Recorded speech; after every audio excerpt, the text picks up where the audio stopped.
Assalamualaikum warahmatullahi wabarakatuh. Waalaikumsalam warahmatullahi wabarakatuh. Bismillah, alhamdulillah, wassalatu wassalamu ala rasulillah wa ala alihi wa sahbihi wa mawallah wa la hawla wa la quwata illa billah, amma ba'du. Para ikhwan yang berbahagia, alhamdulillah khidmat amaliyah sudah selesai, sudah diamalkan.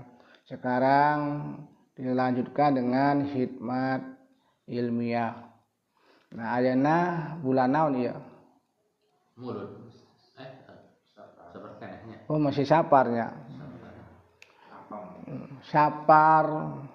Ya, sapar dikenalnya itu upami para mubaligh ceramah tentang masalah penyakit. Apa musibah, apa penyakit, nggak tahu. Itu disebutnya itu. Kena sekian ribu diturunkan katanya tuh. Di Mangkobar tadi ceritakan pada waktu zaman Syekh Abdul Qadir Jilani Qaddasallahu sirra kan terjangkit ya penyakit itu. Sampai para dokter zaman kan dulu namanya tabib nggak bisa ngobat. Jadi datang berduyun-duyun. Obatnya apa kesimpulannya? Obatnya itu rumputnya habis kan saking banyaknya, jadi akhirnya minum air yang di sekeliling madrasah Syekh Abdul Qadir Jilani. Nah, itu pelajaran. Padahal rumputnya sama, cuma Syekh Abdul Qadir Jilani pernah berkata atau dawuh bahasa itunya, barang siapa makan rerumputan di sekeliling madrasah kaula Syekh Abdul Qadir Jilani kan gitu, disembuhkan dari penyakit gitu. Padahal cuma rumput. Yang keduanya air. Kalau air itu berarti lebih halus. Kalau rumput berarti kasar, berarti jahar. Kalau dikir namanya dikir jahar, baca la ilaha illallah digambarkan gitu. Yang keduanya air, ya lembut, itu gambaran dzikir khofi. Baca lafaz Allah kan ada terangkan, baca lafaz Allah di dalam hati, caranya begitu. Disebutnya namanya khofi. Khofi itu apa? Sembunyi gitu, tersembunyi. Atau samar khofi itu. Atau dilatih itu artinya lembut. Tempat yang lembut, yang samar, makanya nggak ada suara. Jadi kalau ucapan lafaz Allah mah itu bukan dzikir khofi sebenarnya. Kalau Allah mah disebut ya diucapkan, bukan khofi namanya. Kenapa? Karena yang mengandung huruf alif, mengandung huruf lam, ha kan gitu. Berarti yang namanya khofi mah tidak ada hurufnya, tidak ada suaranya, tidak ada lafadznya. Tuh hakikatnya Allah tuh gitu. Bukan ucapan, bukan suara, bukan lafadz. Nah, kan gitu. Makanya ada istilah baca la ilaha illallah, la ilaha illallah. Nah kalau sudah ke sana mah Allah mah nggak disebut malahan. Tadi la ilaha illa huwa. Huwa kan dibaca jadi la ilaha illahu, la ilaha illahu. Berarti dia bahasa itu secara lafaz itu. Kalau la ilaha illa huwa sudah itu baru la ilaha illa anta engkau, berarti engkau kan berarti sudah berhadapan istilahnya gitu. Kalau huwa berarti masih jauh, masih gaib bahasa. Tapi kalau sudah dalam ke sana mah bukan gaib malahan nanti ke sana itu.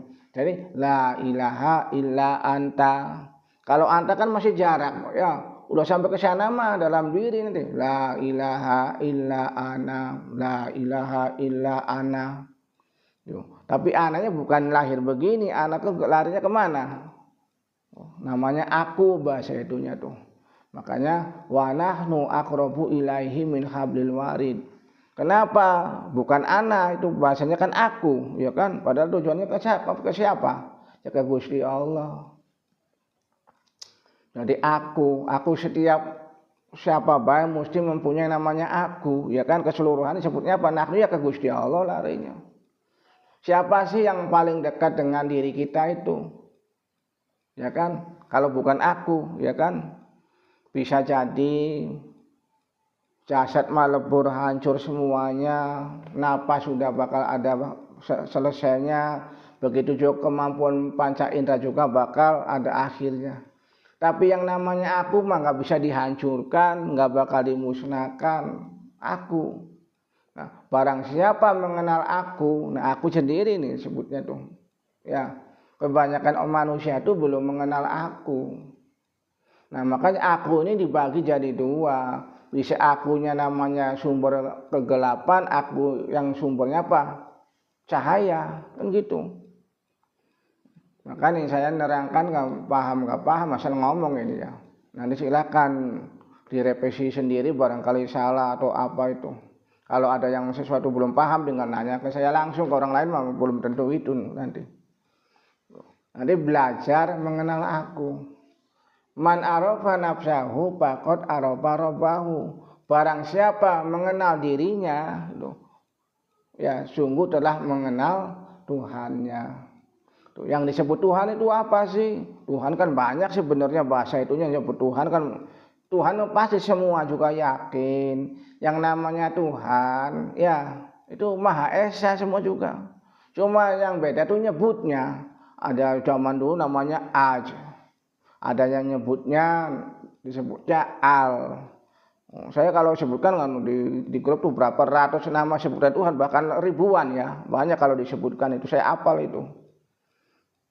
Ada yang namanya nyebutnya Allah gitu. Allah kan berarti katanya bahasa Arab itu. Ilahun kemasukan alif lam disebutnya Allah. Itu tuh masih huruf bukan itu. Sudah saya terangkan itu yang namanya gula itu bukan tulisan gula, bukan huruf gula, bukan ucapan gula, ya kan? Orang yang belum mengenal gula, walaupun nyebut gula 1000 kali, baik tahan napas maupun menurut peredaran napas nggak bakal tahu gula. Iya, kita nyebut nama Gusti Allah, paribasanya walaupun sampai tahan napas, keluar masuknya nyebut nama Allah. Kalau kitanya belum kenal Allah ya nggak bakal kenal Allah sebenarnya itu. Pengen mendekati Gusti Allah gimana mendekati Allah kalau kitanya belum mengenal, iya kan? Makanya di dalam hal begini para ikhwannya yang kita mau belajar mencari kebenaran. Ya kata saya mah kebenaran itu nggak usah dicari, ya kan? Untuk mencari kesucian itu nggak usah dicari. Mengapa demikian? Ya contohnya kita sesapu itu mencari kotor apa mencari bersih? Yang dicari itu barang kotornya dicari, disapu, dibersihkan, dicari yang kotornya. Yang bersih mah nggak usah dicari mana yang bersih. Wah gitu mah nggak bakal selesai kayak gitu mah. Jadi yang namanya kebersihan, kesucian itu nggak dicari. Yang penting kita buang kotoran, buang najis kan gitu. Bukan berarti kita mencari kepandaian, nggak bakal pandai kalau kebodohannya masih ada mah. Nah, itu gambaran ada gelap, ada caang bahasa itu. Makanya ada cerita kenapa iblis itu nggak mau sujud kepada Nabi Adam. Itu sebenarnya bisa simbolis, bisa metafora kan gitu. Kenapa iblis tidak disuruh? Kalimatnya nggak ada. Ya iblis ujudu nggak ada. Wa id qala rabbuka lil malaikati judu. Malaikat yang disuruh sujud tuh, ya kan? Kenapa iblis enggak? Gitu. Kadang-kadang kalau orang ini nggak mengenal iblis, kadang benci iblis, nyalakan iblis. Dosa nyalakan iblis. Ya kan? Padahal sudah jelas yang namanya iblis itu orang yang paling takwa, paling taat. Itu yang namanya iblis tuh ya. Yang disuruh sujud, kenapa malaikat iblis nggak disuruh sujud? Tuh, kan gitu. Sujudnya kepada siapa? Adam. Kalau bahasa sini Adam itu kesadaran sebenarnya. Hawa itu ya hawa nafsu, apa namanya hawanya itu. Yang namanya iblis itu gambaran nafsu kita. Kalau yang belum sadar mah itu kesadaran. Dia ada kesadaran tanpa ada lawannya. Kesadaran lawannya apa? Ya nafsu. Itu. Makanya yang namanya itu istilah zaman waktu itu kan ada istilah namanya Nur Muhammad, bukan berarti Nabi Muhammad ya, Nur Muhammad. Sudah ada Nur Muhammad, sudah ada lawan daripada Nur Muhammad apa? Kegelapan kan iblis itu disebutnya tuh kegelapan tuh. Kenapa Nur Muhammad tidak disuruh sujud kepada Adam? Kan gitu. Nah ini kalau kita istilah memahami spiritual dalam kesana, yang namanya Nur Muhammad itu sebenarnya perwujudan pada sifat kamal dan jamal. Kalau iblis sifat jalal dan kohar bahasa itunya tuh. Jadi sebenarnya ya ke jalal ya keagungan, kohar kan apa namanya keperkasaan itu kohar. Perusak bahasa itunya tuh. Jadi ada lawan kamal, lawannya apa? Ada Nur Muhammad. Nah, dari mana Nur Muhammad datangnya ini? Cahaya itu. Yang namanya cahaya itu otomatis datangnya dari mana? Tidak mungkin ada caang kalau nggak ada gelap, ya kan? Makanya datangnya siang itu ya mesti malam dulu. Malam terus ada pagi. Kan gitu dulu kalau siang ya nggak bisa cahaya dari cahaya mah. Itu namanya istilah bahasa itu simbolis, jangan dimanakan secara lahir nanti. Tuh. Nur Muhammad nggak disuruh sujud. Terus iblis itu namanya lawan dari Nur Muhammad yang nggak disuruh sujud. Yang disuruh sujud itu malaikat. Tunduk kepada siapa? Ya kita ini turun namanya manusia. Itu jadi melayani manusia yang namanya segala sesuatu itu ada malaikatnya. Kalau bahasa itu namanya ada yang disebut dewa. Orang Buddha sendiri itu yang namanya dewa itu bukan Tuhan. Orangnya nggak tahu kan wah. Orang Buddha mah nyembahnya manusia enggak, padahal itu yang namanya Buddha itu adalah ajaran falsafah yang tinggi terus berkembang bahasa itunya tuh. Makanya kata orang Buddhanya sendiri itu yang namanya Buddha itu bukan agama tapi kesadaran. Maka Siddhartha Gautama kan ceritanya itu menemukan kesadaran, menemukan jati diri kan gitu, menemukan diri sendiri. Makanya ilmu fisika menemukan begitulah namanya. Makanya orang ateis itu bukan berarti tidak percaya Gusti Allah, bukan. Bukan percaya, enggak percaya Tuhan. Sebenarnya konsep Tuhan itu bukan begitu kata orang ateis mah gitu, mengakui. Nyebutnya beda-beda. Ada yang sebut namanya Maha Sadar kan gitu. Disebutnya YHWH, Yahweh, ada nyebutnya namanya Allah. Maka orang belum paham kalau nyebut Yahweh dosa malahan. Itu malahan orang Yahudi sendiri nggak berani mengucapkan Yahweh apa? Nggak beraninya karena kalimat suci. Kan gitu. Makanya ada di perjanjian baru bagaimana saya menyebut engkau. Ya, saya nyebutnya ya gitu, tulisan itu. YHWH kan gitu ya. Memanggil, istilah bahasa sininya memanggil, aku adalah aku bahasa gitunya. Kalau bahasa Ibrani gitu, kalau terjemahan ke aku adalah aku. Nah para ikhwan kembali lagi, maka dalam diri kita ini ada namanya istilah caang atau terang, yang satunya gelap. Tuh. Makanya caang itu nggak usah dicari, sebenarnya yang gelapnya itu dirasakan di kesadaran dipusatkan. Makanya ada istilah namanya teori itu apa namanya konsep atau bahasa, ada konsep namanya Baitul Makmur, Baitul Muharram, Baitul Muqaddas. Itu sebenarnya asli pusat kesadaran kita, titik kesadaran dalam diri itu sebenarnya tuh. Di dalam kemaluan, bahkan pusat kesadaran yang paling itu dasar itu di tulang ekor, ada titik. Bahasa namanya bindu, bahasa itu atau disebut namanya ada kundalini bisa. Nah, titik itu di dalam kundalini itu ada di tulang ekor titik tuh. Namanya titik ilahi atau titik kesadaran. Maka saya terangkan di situ nama itu banyak, bahkan ratusan ya saya terangkan nama itu tuh dalam bahasa yang lain tuh. Kalau terangkan ke sini sampai itu kan waktunya nggak bisa. Udah saya terangkan itu. Saya sampaikan bahwa nama titik itu macam-macam. Bahkan ribuan namanya satu, tapi banyak nama mah. Yang jelas itu namanya pintu dasar kesadaran ketuhanan atau kesadaran yang tanpa batas, itu pusatnya di titik itu. Dengan adanya kesadaran maka ada namanya hidup tuh di situ. Baru nanti adanya rasa gitu. Maka kesadaran dan hidup itu tempatnya di mana? Di rasa sebenarnya. Nah di situ manusia itu hidup tuh. Makanya disebut ala wahya qalbun, ingatlah tuh. Kalau seluruh jasad itu baik, maka baiklah seluruh tubuh. Kalau jelek, jeleklah seluruh tubuh. Ya. Apa itu? Ala wahya qalbun, hati. Nah, hati di mana? Pada umumnya yang namanya hati ya di dada itu, di jantung itu. Padahal bisa jadi hati itu adalah yang namanya darah beku, darah yang itu yaitu sumsum itu. Pusatnya di mana? Ya di tulang ekor. Ya kalau sekarang kalau mencari hadisnya apa kan sudah ada sekarang, jelas lah, nggak usah nanya, cari hadisnya pasti ada itu. Bahwa hati yang sebenarnya itu ya di tulang ekor itu. Makanya udah jelas yang namanya sumsum yang ada di tulang ekor itu. Sumsum itu bisa dari seluruh makan apa yang berubah jadi sel darah. Sel darah itu ya seluruh badan itu. Seluruh sumsum itu mesinnya itu di belakang. Memang secara medisnya belum ngomong begitu, nggak percaya gitu ya. Memang saya mah jalurnya bukan medis, ada jalur spiritual, ada jalur medis, kan beda ya. Jadi kalau kita mau sehat, jangan sampai terkena penyakit lahir supaya usianya panjang. Nah itunya yang dibersihkan, hatinya. Tapi bukan hati di situ, itu mah pantulan. Kalau hati jantung mah itu. Kenapa jantungnya nggak sehat? Ya karena pernapasannya nggak sehat.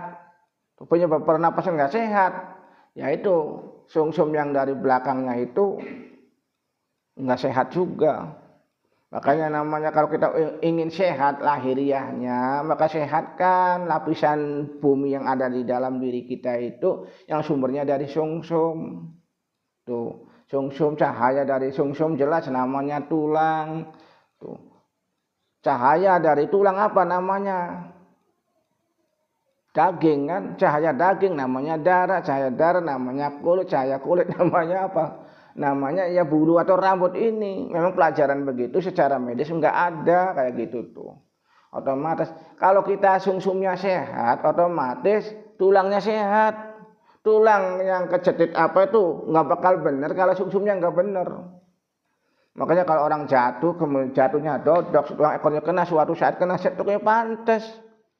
Tuh, yang namanya stroke itu ya dari saraf-saraf yang di situnya itu sumsum sebenarnya. Kalau paham, makanya kalau supaya kita sehat, usianya panjang, perhatikan hatinya, tapi bukan hati yang di dada, bukan. Hati yang di situnya itu, tulang ekor itu. Ya dibantah atau gimana juga sudah diakui secara ilminya, secara Qur'annya ada, hadisnya ada, bahwa manusia itu pusatnya di situ, kehidupan itu. Bahkan nanti sewaktu kita meninggal juga, roh itu walaupun sudah sampai ubun-ubun, bahasa itu nama cakra mahkota, kembali lagi ke mula darah. Mula darah itu kalau bahasa sininya namanya cakra dasar lah. Di situ namanya hati, cakra dasar itu ada namanya disebutnya bindu atau titik lah. Nah titik itu adalah lebih kecil daripada atom. Bahasa yang paling kecil kan atom. Dulu kan atom itu disebut materi, padahal sekarang bahwa atom itu adalah energi. Energi atom itu dibagi-bagi itu ada 5 bagian itu. Terus dibagilah, kita mau ke sana tambah banyak nanti. Para ikhwannya, saya nggak nerangkan ke sana. Jadi yang jelas lebih kecil, barang yang paling kecil disebut gampangnya atom lah, lebih kecil daripada atom, tapi lebih luas daripada 7 petala langit, 7 petala bumi. Tuh. Tinggal nanti cari nih hadisnya nih, cari sekarang udah zaman maju. Kalau nggak nyari gitu, sangkanya saya ngarang sendiri gitu. Sekarang mah saya berani kan ada keterangan gitu pasti gitu. Jadi apa yang saya sampaikan itu mesti nanti ada dasarnya, tinggal cari sendiri. Zaman sekarang zaman maju, ada meta AI atau apa gitunya. Sekarang mah sudah zaman maju, kuliah juga sekarang mah enak. Nggak usah punya buku, asal punya itu ya tahu semua nanti dari siapa pendapatnya itu. Nah gitulah para ikhwan. Kalau kita mau sehat, kesehatan itu nggak usah dicari sebenarnya tuh. Penyebab sakitnya ini harus dibuang kalau bisa mah. Nah sakit nih, sakit apa nih? Ada sebabnya apa nih? Dibuang penyebabnya tuh. Kalau ngobati orang sakit, penyebab sakitnya nggak dicari dulu, nggak tahu ya nggak bakal bisa. Percuma diobati juga bisa nanti komplikasi gitu. Kalau paham. Jadi cara untuk menyehatkan sumsum kita ini disampingkan dengan makanan apa, dengan pernapasan apa, dengan semedi, insya Allah dengan kesadaran intinya mah. Karena tiada hidup tanpa kesadaran sebenarnya. Jadi kesadaran itu sebenarnya unsur hidup yang paling utama. Maka di hadis kan ada keterangan, di Al-Quran juga ada wa nafaktu fihi min ruhi. Ruh di situ adalah ruh kesadaran sebenarnya, bukan ruh hidup begini. Kalau ruh hidup sudah ada tadinya tuh. Tanya di mana, apalagi zaman maju. Seusia 1 bulan itu sudah hidup, bahkan nutfah itu atau sperma itu hidup sebenarnya tuh. Kalau yang kata ke dokter kata medis hidup itu. Tapi belum ada kesadaran gitu, belum kesadaran sangat gitu. Sampai virus juga itu hidup itu yang nggak kelihatan itu. Nah makanya dikelola kita nih belajar ngelola itunya, yang negatifnya dikelola supaya jadi manfaat. Maka sering kita tarik nafas, pusatkan kesadaran di situ. Karena jarang orang yang begitu tuh. Bahkan spiritual sonoma, golongan Hindu apa sudah ngamalkan dari zaman dulu itu. Pusatkan kesadaran di situ. Maka kalau sudah tingkat spiritual ke sana, mengakui bahwa kesadaran dasar itu tulang ekor, kesadaran yang paling tinggi itu ya di ubun-ubun, bahkan atas ubun-ubun. Yang disebut tik-tik ilahiyah tuh. Di ubun-ubun dulu terus nanti ke situ. Nah nanti di atas ubun-ubun ada namanya tali spiritual penghubung dengan ilahiyah, itu larinya ke situ. Dari segala sesuatu pusat apa-apa begitu jauh, nah pusatnya di tengah yang namanya pusat. Mana tengahnya? Jadi tulang ekor itu. Jadi kita berbuat apa saja, nanti hasil dari perbuatan kita direkam di situ memorinya tuh, nggak hancur di situ. Makanya jaga tulang ekor, kesadaran situ, tulang ekor sudah sadar lebih naik lagi kesadaran, namanya apa? Baitul Muqaddas bahasa itunya tuh, kemaluan kita ini. Itu terhubung dengan Baitul Muqaddas lahiriahnya kan gitu. Jadi bukan Baitul Muqaddas yang sifatnya lahir begitu, tapi dalam batin bahasa itunya tetap namanya rumah yang disucikan. Sebab kita itu asal muasal dari situ, tadinya tuh lahir tuh ya asal muasal dari dari situ. Dari kepala dulu ngelihat mata, terus baru masuk ke hati, terus baru di situ, maka barulah lahir kita itu prosesnya begitu dulu. Nah perut ini ada juga namanya perut ini dirasakan itu. Jadi kenapa kita bisa kencing? Tuh, rasa kencing kan tempatnya di situ, ada kesadaran di situ. Nah, perut, kenapa perut bisa gitu nih? Dalam perut kan ada apa namanya ya? Usus yang itu tuh. Karena ada bahasa itunya ada kesadaran di situ, bagian dada kesadaran dada, bagian tenggorokan juga diisi kesadaran. Sadar gitu tuh diam, kesadaran akan aku bahasa gitunya tuh. Bagian kening juga ada aku, ubun-ubun juga aku, semuanya itu adalah aku nantinya tuh. Aku itu siapa? La ilaha illallah, la ilaha illahu, la ilaha illa ana. Jadi kita nanti lebur menyatu, bahasa itunya tuh. Enggak syirik. Nah, apa kalau syirik malah menduakan. Makanya kita kadang-kadang ada yang baca Datullah. Itu menyatu, rasakan rasa kita yang paling dalam menyatu dengan Datullah. Sewaktu kita mengucapkan sifatullah, menyatu dengan sifat Allah. Dosa enggak begitu sok. Secara rasa bukan secara lahir begini. Sirullah.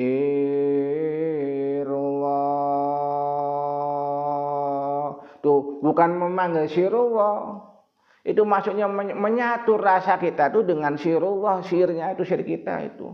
Maksud wujudullah. Terserah baca mau apa-apa. Yahu sirullah terserah. Yang penting intinya belajar menyatu batin kita, rasa kita nih, hati kitanya itu. Nurullah, cahaya kita menyatu dengan nurullah. Karena hakikat kita ini semuanya itu dari situ. Jadi yang namanya itu belajar menyatu dari zaman dulu sudah ada. Tadi yang namanya iya kana budu wa iya kana stain kan menyembah umumnya kan gitu ya. Padahal Gusti Allah sesembahan bukan. Makanya lebih tepatnya maknanya ibadah Gusti Allah. Seperti kita sholat aja itu. Sholat madhab kiblat, ruku, sujud kita nih ngadep Ka'bah berarti bukan menyembah Ka'bahnya. Tuh. Bukan menyembah, sebenarnya aslinya itu ibadah. Kepada siapa yang menyatu, belajar yang namanya sholat. Kalau spiritual sudah sampai ke sana, yang namanya sholat itu adalah menyatu diri kita nih, menyatu. Kalau toharo itu perpisahan, berpisah, bahasa itu memisahkan antara najis, antara suci, kotor sama bersih. Kalau sudah itu bisa, baru bisa menyatu, kan gitu syaratnya tuh. Dari sewaktu kita Allahu Akbar tuh, kan berdirinya itu gambaran unsur apa? Unsur api. Unsur api kita disatukan yang sejatinya apinya itu. Ruku berarti angin, hasil kita kan angin. Tuh, hakikat angin. Terus sujud juga hakikatnya apa? Air. Waktu duduk hakikat apa? Hakikat unsur tanah. Nah, kita hidup ini terdiri dari itu unsur yang 4. Bukan tanah, tapi namanya unsur tanah. Bukan angin, tapi namanya unsur angin. Gitu, kalau bisa kan gitu. Nah, itu nama pancernya apa? Ya pancernya Allah, itu disebutnya kalau bahasa sini Allah alif lam lam ha. Bahasa itunya tuh. Alif lam berarti namanya khusus, yang Maha Esa, ya kan gitu. Jadi yang namanya Allah itu bahasa sininya Tuhan yang Maha Esa. Kalau saya cerita ke situ mah nggak bakal selesai, panjang gitu baik. Jadi ya intinya sih para ikhwan, saya cuma ngobrol begitu. Silakan nanti tafakurin sendiri aja, yang nggak jelas bisa nanya, bisa SMS ke saya nanti. Kalau kita menerangkan masalah begitu tambah ke sana itu, kalau yang belum perjalanan itu nggak bakal paham. Ya. Jadi intinya kita sholat tuh yang namanya dekat tuh yang menyatu, belajar menyatu. Ya dekatnya kita nih ya. Kalau kita dekat dengan sesama manusia kan deketin dengan jarak. Tapi kalau dekatnya sama Allah ya melebur kitanya nih. Kalau bisa hilangkan diri kita, bahasa itunya panah. Bisa nanti kesana namanya disebut pakok kan gitu. Menyatu. Belajar sebab diri kita ini asalnya dari siapa sok? Ruknya jadi Allah, ruknya satukan. Ruk yang ada kita ini kembali ke Allah ruknya. Termasuk syirnya, bukan ruknya aja. Yang disebut latifah qalbi, ruk, syiri, kofi, akhfa itu aslinya dari sono. Leburkan diri kita, satukan kembali. Seperti cahaya matahari gitu. Cahaya matahari itu bisa sampai ke matahari gitu. Hanya cahaya matahari yang bisa sampai ke matahari. Kan gitu. Hanya cahaya Allah yang bisa sampai ke cahaya Allah, kan gitu. Hanya datullah yang bisa sampai ke datullah. Dalam diri kita ini ada sirullah, ada datullah. Leburkan diri kita gitu. Kalau bisa mah. Nah itulah kita baca la ilaha illallah kada itu intinya sih begitu. Supaya bisa fana, bisa melebur diri. Makanya baru nanti aku, adanya aku yang paling dalam. Bukan aku lahir begini. Tuh. Kalau aku lahir begini ya bisa hancur, bisa jadi tanah kembali, kan gitu. Dekatilah aku, bahasa itunya. Nah, maksud aku di sini ini bukan aku nafsu, tapi akunya nanti larinya ke sana. Ya, aku yang tak terbatas. Makanya saya kalau menerangkan tuh bahwa abjad bahasa Jawa itu merupakan sifat Gusti Allah. Kan saya gitu, menerangkan gitu. Kalau orang belum tahunya yang disyaratkan seperti hana. Hana itu apa sih bahasa sininya? Tuh, esa. Hana kan bisa jadi ada. Ada kan sifat Gusti Allah. Nah, ra kan rasa. Tanpa rasa siapa? Ya ke situ nanti. Para ikhwan. Makanya intinya mah ambillah pengetahuan dari mana saja.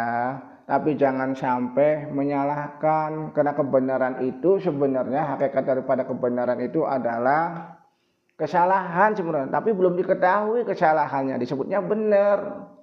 Makanya ada istilahnya lurus alif. Yang namanya alif itu terus, bukan berhenti. Sebelum jadi lingkaran.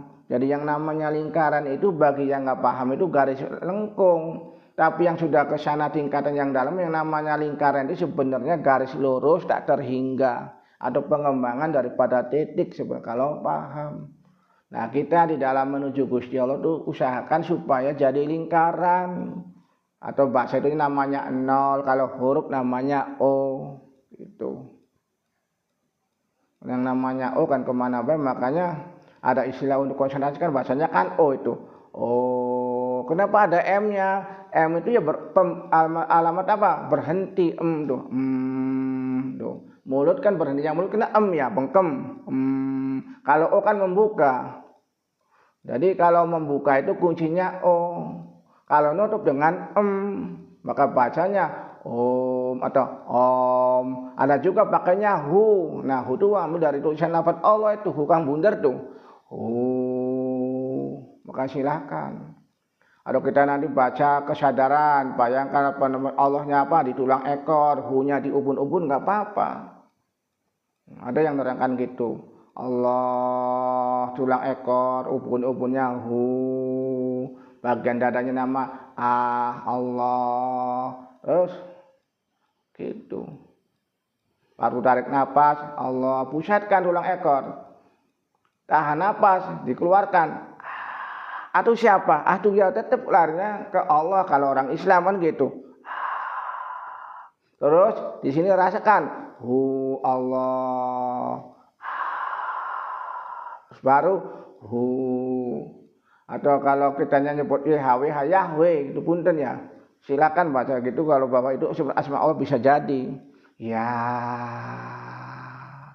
Tuh. Kalau kita nyebut iya itu ketemu dengan haha siapa kalau bukan Gusti Allah ya kan? Ya, itu namanya huruf nida.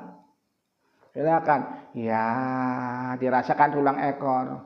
Terus huwa di mana? Hu kan masuk ke hidung nih. Huwanya di sini. Keluar napas. Huwa kan gitu. Huwa. Jadi ini namanya pernapasan lah, bukan jangan dikaitkan dengan syariat ya, beda ya. Ini namanya perjalanan atau apa namanya metode untuk pendekatan diri menuju kepada diri sejati bahasa itunya gitu ya, supaya kita mengenal diri. Silakan ucapan apa saja, bahkan banyak macam-macam ucapan itu. Maunya keyakinan mana, bisa istiqomahnya mana, apa bisa la ilaha illallah, la ilaha illallah. Intinya baca la ilaha illallah juga begitu. Baca la ilaha illallah sekian tahun tapi kan enggak mengenal kepada diri kan ada. Boleh bacanya Om Mani Padme Hum, silakan Hong Wilaheng, apa baik terserah itu sesuai dengan keyakinan. Nah, kalau bahasa India kan kalau bahasa Tiongkok kan gantinya bukan Om malah Hong, tuh ya. Hum ganti jadinya Heng. Bahasanya tuh Hong sama Heng sama bahasanya itu. Kalau bahasa Jawa pakainya Hong, huruf abjad pertamanya apa? Orang Jawa kan pakai H ya. Akhirnya eng. Ono coroko dodo sewolo podo joyo monggo potongo eng kan? Maka bacaannya Hong atau Heng gitu. Ada juga A, B, C, D kan pertamanya A ya. Terakhirnya apa? Z ya. Makanya memang ada sejarahnya itu. Makanya mengucapkan Tuhannya disebutnya Aj itu. Sok cari sendiri itu. Nyebutnya Aj. Tuh. Ada juga awan dari apa? Kalau bahasa Arab, model Ibrani juga terakhir alif, wawu, iya gitu. Makanya ya, ha, ye, ha, we, ha. Bahasa gitu kan gitu. Ye, ha, we, ha. Jadi ya terakhir di abjad Arab kan ada alif kan ya HWH tuh. Para ikhwan, udah malam segitu bayar. Mudah-mudahan ada manfaatnya. Kalau yang belum paham ya silakan direnungkan, dan ngepahami tinggal nanya langsung, jangan nanya ke orang lain. Mudah-mudahan bermanfaat. Saya akhiri wabillahi taufiq wal hidayah. Wassalamualaikum warahmatullahi wabarakatuh.